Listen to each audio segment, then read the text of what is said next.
田先生，媒体对王立军被判15年徒刑，多数认为是轻判了，您的看法呢？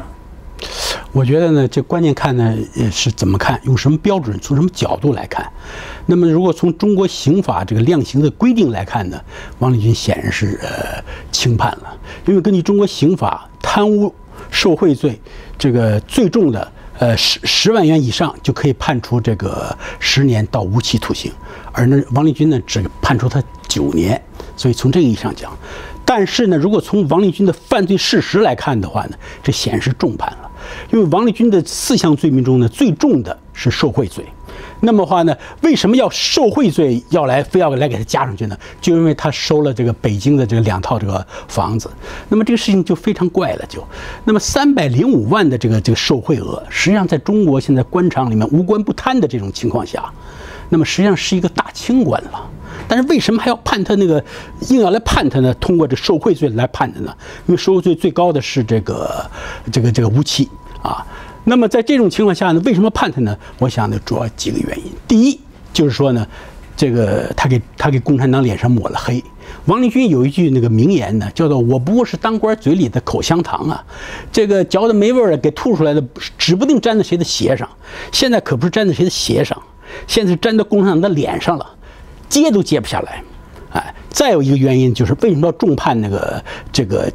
王立军呢？就是因为是他掌握的黑幕太多，破坏了官场的潜规则，因此必须要重判，以儆效尤。从对这个王立军的判决中，您怎么来解读当局将来对薄熙来案会怎么处理呢？呀，我觉得薄熙来案呢，就是有2种处理方式，一个是从轻处理，一个是从重处理。这个界限在哪儿呢？从轻处理是党纪问题，从重处理是追究他的刑事责任问题。实际上，从王立军的这个审判的新闻稿，你也能看出来，薄熙来的性质呢已经发生了变化。从原来最初宣布他撤销他党内外职务的时候，仅仅说他严重违纪，这只是党内问题。现在呢，变成什么的话呢？涉嫌重大违法犯罪。这个性质那就变了就，那么媒体呢，在这问题上呢，原来总是呢在审理这个谷开来案的时候，在审理王立军案的时候，总是看到的比较多的看到他的好像是说，把这2个人跟薄熙来切割开了。实际上我看的话呢，不是这样子，他实际上呢，他有一个铺垫的这么一个东西，因为谷开来是薄熙来的老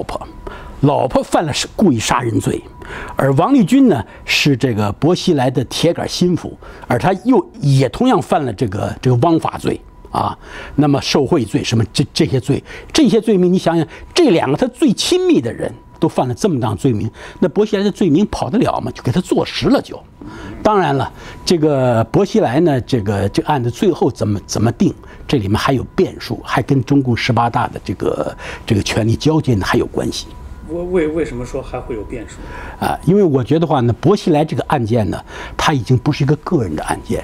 那么已经成为的话呢，中共18大前党内的江派和胡派，这个为了争夺这个党内的这个权力，为了的话呢，在这个18大权力交接中占据上风，成为他博弈的一个筹码，或者说一个棋子，哎，这个所谓这个就是讨论这个从轻处理、从重处理薄熙来啊，实际上呢，醉翁之意不在酒，实际上在于的话呢，18大之后这个里面的这个权力交接问题，哎，所以这个呢是我的一个基本看法。谢谢你，高先生。好。